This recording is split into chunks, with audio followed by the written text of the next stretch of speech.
Asalaamaaleykum gars yi, j'espère que vous allez bien, moi ça va super bien. Tey dañu ñëw pour def beneen vidéo tey mi nag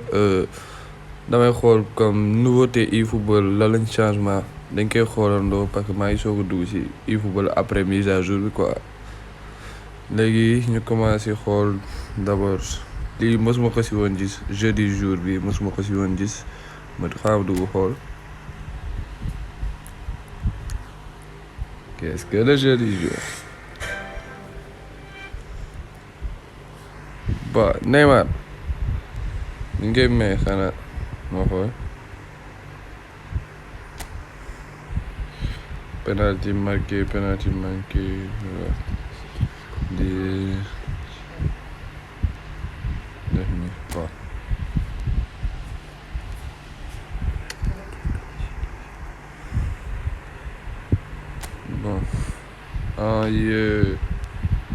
di le compte en fait est-ce que du tour bu nekk jusque tour 1 de lay may kii ay récompense lay may boo demee ba dem ci last récompense je pense Neymar lay may Neymar épique am xool ba xam dinaa ko mën inspecter Neymar épique lii moom naa ko joué quoi naa ko joué jéem ko am po Neymar Santos mais bi compétence yi kii wul la donné wa mi ngandul noonu par rapport ak Neymar mais xam naa ne bu ñu yokk vitesse moom day gën a yokk boo koy yokk vitesse bi day gën a yokk technique yi waaw les mêmes techniques voilà baax na xama xool yeneen nouveauté yi am ci biir efootball yoo xamante ni gis moo ci woon nga xool contrat amul mon équipe amul tamit changement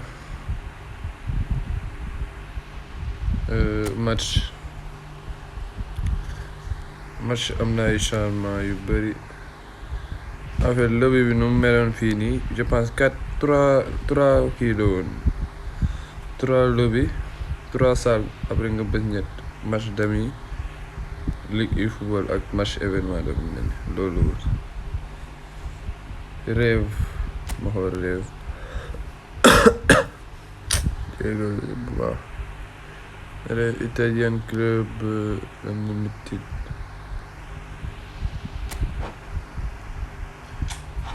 vous allez créer une équipe pour participer à des matchs COP en yeux c'est-à-dire jeu bi boo duggee booy jouer c'est-à-dire même équipe bi ñaari nit wala ba ñetti nit dinañ mën a contrôler joueur bu nekk loolu boo gañee ay technique lay may affaire yooyu c'est intéressant de bii nii même chose je pense voilà même chose événement il y a que benn My League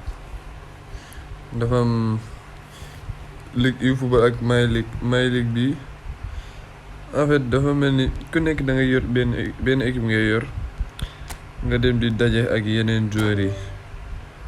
mën nga changer sa équipe tamit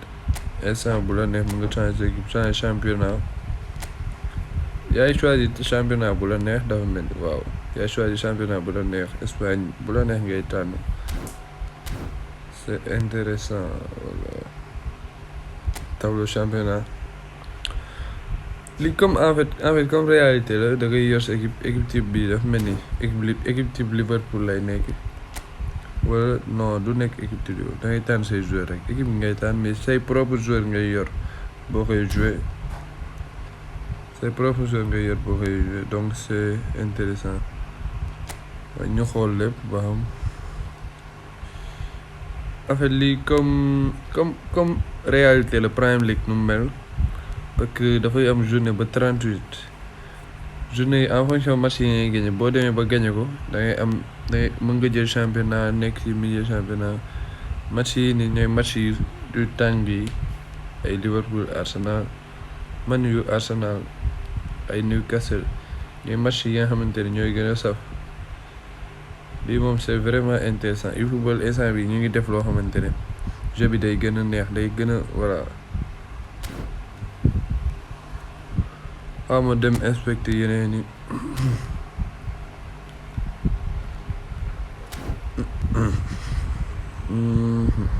ñu xool match d'ami je pense même match d'essai amoon na fi match rapide waaw à part affaire yi amul leneen lu bees d'après moi si li ma seetlu pour l'instant. Ok bon ñu leen di wax ngeen like vidéo yi ngeen partage vidéo bi cette vidéo touche à sa fin.